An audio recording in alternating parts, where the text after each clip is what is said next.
Hello everyone, welcome to commerce spirit the CS. आज की इस वीडियो में हम डिस्कस करने वाले हैं elements of banking and insurance के एमसीक्यूज़ को। बीकॉम फर्स्ट सेमेस्टर में आपके सिलेबस में है। क्वेश्चन यहाँ पे 72 से स्टार्ट करेंगे। इसके पहले दो पार्ट्स बन चुके हैं जहाँ पे टोटल 71 क्वेश्चन डिस्कस हो चुके हैं। क्वेश्चन नंबर 72 आपका है, Narasimham committee was related to which reform. Narasimham समिति किस प्रकार के सुधार से संबंधित है? तो बैंकिंग हो गया, फाइनेंस हो गया, इससे रिलेटेड थे। अगर ऑप्शन में आपके बैंकिंग की जगह पे फाइनेंस दिया हुआ है यानी कि वित्तीय सुधार दिया हुआ है तो आप उस पर टिक करेंगे। अगर दोनों दिया है तो बैंकिंग पे, बैंकिंग रिफॉर्म। क्वेश्चन नंबर 73 है आपका, सब्सिडियरी ऑफ आरबीआई। आरबीआई की सहायक बैंक कौन सा है? तो वो है आपका NHB, national housing bank. Question number 74 है आपका, the main function of NABARD is. NABARD का मुख्य कार्य क्या है? तो नाबार्ड का फुल फॉर्म मैंने प्रीवियस वीडियो में बताया हुआ है, तो अगर उसके फुल फॉर्म आपको याद होगा तो आपको पता चल जाएगा ये किससे रिलेटेड है। तो ये फैसिलिटेट करता है ऋण को, जो भी एग्रीकल्चरल डेवलपमेंट पे है, चाहे प्रमोशन में है, तो उनको कितने पैसे की ज़रूरत पड़ सकती है उस चीज़ के पे ये फोकस करता है। Facilitating credit flow for promotion and development of agriculture, कृषि के संवर्धन एवं विकास। क्वेश्चन नंबर 75 है आपका, which bank is sponsor of प्रथमा ग्रामीण बैंक। प्रथमा ग्रामीण बैंक के स्पॉन्सर बैंक का क्या नाम है? तो वो है आपका PNB, Punjab national bank. Question number 76 है आपका, what is expanded form of the term ALM used in banking sector. Banking sector में जो वर्ड ALM यूज होता है उसका विस्तृत रूप क्या है? तो वो है आपका एसेट लायबिलिटी मैनेजमेंट, संपत्ति दायित्व प्रबंधन।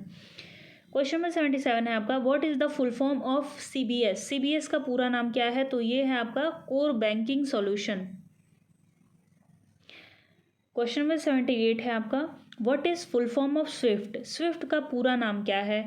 तो ये स्विफ्ट यूज़ किया जाता है फॉरेन एक्सचेंज में। जैसे अगर आप इंडिया में हैं और आपको ट्रांजैक्शन करना है US से, यूनाइटेड स्टेट से, तो जो पेमेंट किया जाएगा, जो ट्रांसफ़र किया जाएगा, वो इसके माध्यम से किया जाता है, स्विफ्ट के माध्यम से। RTGS होता है जो हम लोग अपने नेशन के अंदर ही करते हैं।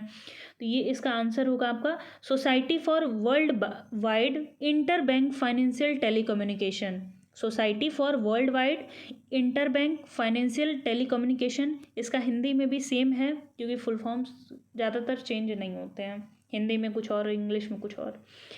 क्वेश्चन नंबर 79 है आपका, in which year was the banking regulation act passed. Banking नियमन अधिनियम कब पारित हुआ था? तो ये पारित हुआ था 1949 में। 1949 में ही RBI का नेशनलाइजेशन किया गया था। दोनों इन्फॉर्मेशन आपको याद होनी चाहिए।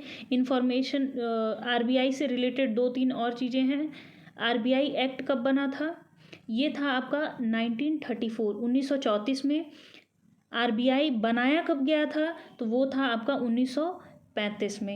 एक्ट आपका बन गया था 1934 में, लेकिन उसको फॉर्म दिया गया था, एक फिजिकल फॉर्म कह सकते हैं आप, वो दिया गया था आपका 1935 में। तो ये हो गया आपका 1934 एक्ट का। 1935 है ये आपका स्थापना दिवस यानी कि इस्टेब्लिशमेंट ईयर। और इसको नेशनलाइज कब किया गया था? तो 1949 में। उसी टाइम पे बैंकिंग रेगुलेशन एक्ट भी बना था। नेक्स्ट है question number 80, when was oriental insurance corporation established. Oriental बीमा निगम कब बना था? तो ये बना था 1947 में। क्वेश्चन नंबर 81 है आपका, when was life insurance sector nationalised. जीवन बीमा क्षेत्र का राष्ट्रीयकरण कब किया गया था? तो ये किया गया था 1956 में, 1956। क्वेश्चन नंबर 82 है आपका, the word assurance is related with. जैसे जो इंश्योरेंस करवाया जाता है वो क्या होता है? वो एक तरीके का इंडेमनिटी कॉन्ट्रैक्ट होता है। मतलब अगर आपको किसी चीज़ से लॉस हुआ है तो उस लॉस की भरपाई इंश्योरेंस कंपनी कर देगी। लेकिन जब लाइफ इंश्योरेंस करवाया जाता है तो अगर किसी का लाइफ का लॉस हो गया तो इंश्योरेंस कंपनी उस लाइफ को रिकवर नहीं कर सकती है, लेकिन वो इस बात का आश्वासन देते हैं कि जितना हो सकता है हम आपको कुछ अमाउंट दे देंगे ताकि जो उसके घर वाले हैं उसका जीवन यापन हो सके। तो जो वर्ड एश्योरेंस होता है वो लाइफ इंश्योरेंस से रिलेटेड होता है। बाकी सब में क्या है? स्टॉक है, कोई वस्तु है जिसका इंश्योरेंस करवाया गया है, और पैसा दे करके उस चीज़ को रिकवर किया जा सकता है। लेकिन लाइफ एक ऐसा चीज़ है जहाँ पे पैसा दे करके आप उसका रिकवरी नहीं कर सकते हैं, इसलिए इसकी जगह पे इंश्योरेंस की जगह पे एश्योरेंस का वर्ड यूज़ किया जाता है कि हम आश्वासन देते हैं।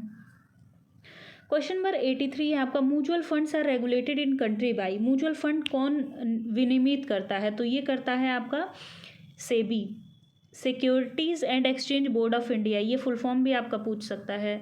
सेबी का फुल फॉर्म क्या है? तो securities and exchange board of India, भारतीय प्रतिभूति एवं विनिमय बोर्ड, और ये म्यूचुअल फंड्स को भी रेगुलेट करता है।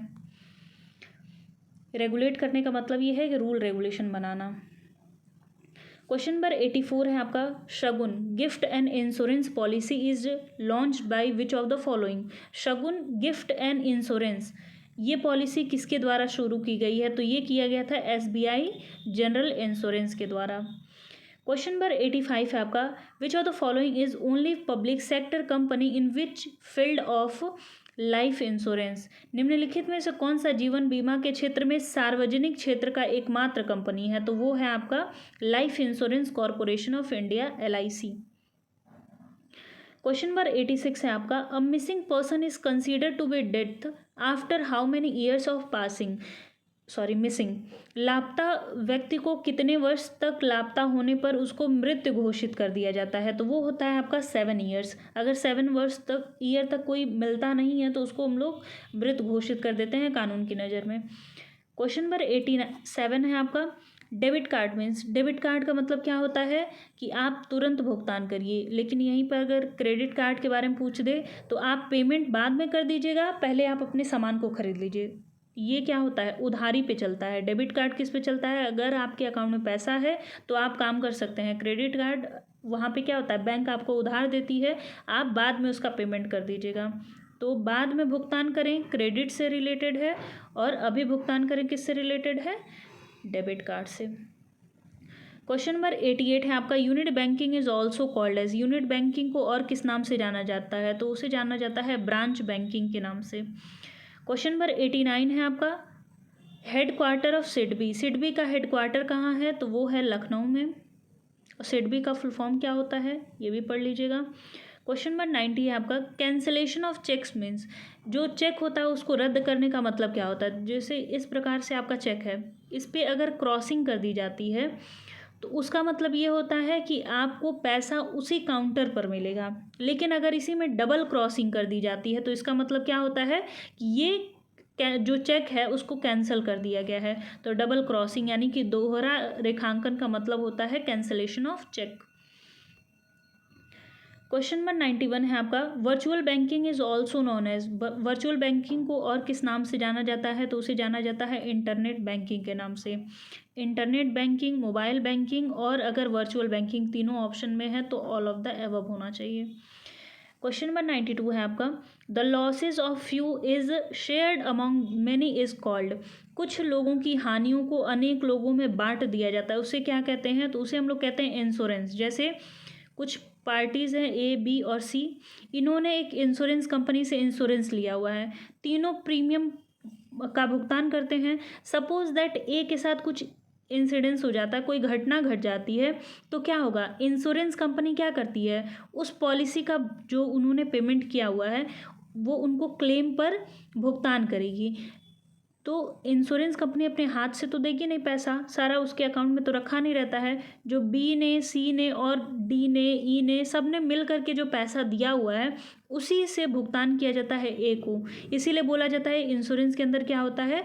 एक लोग की हानि को कई लोगों में बांट दिया जाता है। क्वेश्चन नंबर 93 आपका, cost of risk would dash if with the probability of amount of loss. जोखिम के साथ जोखिम की कीमत होगी अगर नुकसान की राशि की संभावना बढ़ते रहे तो उस टाइम पे क्या होगा? जैसे एक पॉजिटिव रिलेशन होता है, जैसे जैसे रिस्क बढ़ते रहेगा वैसे वैसे जो उस पर रिटर्न होता है वो बढ़ता रहता है, जो प्रीमियम का अमाउंट रहता है वो बढ़ता रहता है। प्रीमियम को ही दूसरे तरीके से हम लोग कहते हैं जोखिम। क्वेश्चन नंबर 94 है आपका, an insurance contract is terminated, यानी कि जो इंश्योरेंस का कॉन्ट्रैक्ट है, जो अनुबंध बना हुआ है, वो कब समाप्त हो जाता है। तो अगर पक्षकार ने कोई क्लेम कर दिया है और उसका भुगतान कर दिया गया है, तो जैसे ही भुगतान खत्म हो जाता है वैसे ही वो खत्म हो जाता है इंश्योरेंस का कॉन्ट्रैक्ट। क्वेश्चन नंबर 95 है आपका, the company who covers the risk is called, जोखिम को कवर देने वाली कंपनी को क्या कहते हैं, तो उसे कहते हैं बीमाकर्ता, और जिसके लिए बीमा किया जाता है उसको क्या कहते हैं, बीमाकृत, यानी कि इंश्योर्ड और इंश्योरर। क्वेश्चन नंबर 96 है आपका, the uncertainty about loss is, हानि के बारे में अनिश्चितता क्या है, तो उसी को हम लोग कहते हैं जोखिम। अगर आपको पता नहीं है कि इन फ्यूचर क्या हो सकता है, तो वो एक तरीके का रिस्क ही होता है। अनसर्टेनिटी को दूसरे वर्ड्स में हम लोग रिस्क कहते हैं। और अनसर्टेनिटी के लिए जो मिलता है उसको हम लोग कहते हैं प्रीमियम, इसीलिए प्रीमियम को रिस्क का नाम दे दिया जाता है कि अगर हम कोई रिस्क का वहन कर रहे हैं तो हमको उसके बदले में कुछ मिलना चाहिए, जो मिलता है वो प्रीमियम हो जाता है। क्वेश्चन नंबर 97 है आपका, इंश्योरेंस इज नॉट अ, बीमा नहीं है, क्या नहीं है, कवरेज, एश्योरेंस या चैरिटी, तो चैरिटी नहीं होता है, एक तरीके का कवरेज भी होता है, अगर आपको कोई लॉस हुआ है तो कवर देती है कंपनी। एश्योरेंस भी होता है लेकिन कोई परोपकार नहीं होता है, वो एक तरीके का डोनेशन हो जाएगा। क्वेश्चन नंबर 98 है आपका, विच of the following is primary function of insurance, निम्नलिखित में से कौन सा बीमा का प्राथमिक कार्य है, risk sharing, improves efficiency, provides capital और नॉन ऑफ द अबव, तो रिस्क को शेयर करना मेन फंक्शन होता है। क्वेश्चन नंबर 99 है आपका, oldest form of insurance is, बीमा का सबसे पुराना रूप कौन सा है, तो वो है आपका मरीन इंश्योरेंस, जो समुद्र के बीमा होते हैं। क्योंकि आप इस तरीके से भी याद कर सकते हैं कि पहले के ज़माने में क्या होता था, जो डीलिंग होती थी, जो पब्लिक डीलिंग होती थी, वो किससे होती थी, इम्पोर्ट एक्सपोर्ट नदियों के माध्यम से होते थे, समुद्र के माध्यम से होते थे, तो उस टाइम पे समुद्र का इंश्योरेंस करवाया जाता था क्योंकि बहुत अधिक रिस्क होता था। क्वेश्चन नंबर 100 आपका, which is the general principle of insurance, जो बीमा का सामान्य सिद्धांत क्या है, तो बीमा का सामान्य सिद्धांत अगर आपने इसके पहले के वीडियो देखे होंगे तो उसमें मैंने टोटल 5 या 6 इंश्योरेंस के प्रिंसिपल बताए हैं। तो उसमें एक प्रिंसिपल होता है प्रिंसिपल ऑफ सब्रोगेशन, किसी भी कॉन्ट्रैक्ट को बनाने के लिए ऑफर एक्सेप्टेंस, लॉफुल कंसिडरेशन और फ्री कंसेंट होने की आवश्यकता है। लेकिन यहाँ पे क्या पूछा है, प्रिंसिपल ऑफ इंश्योरेंस पूछा है, तो ऑप्शन नंबर सी इसका करेक्ट होगा, principle of subrogation. I think आपको सारे क्वेश्चन समझ में आए हों, किसी क्वेश्चन में डाउट होगा तो आप पूछ लीजिएगा। मिलते हैं नेक्स्ट वीडियो में, तब तक के लिए धन्यवाद। वीडियो अगर पसंद आई हो तो वीडियो को लाइक कर दीजिएगा, अपने दोस्तों के साथ शेयर कर दीजिएगा, और उसके साथ अगर आप चैनल पर नए होंगे तो चैनल को सब्सक्राइब कर लीजिएगा।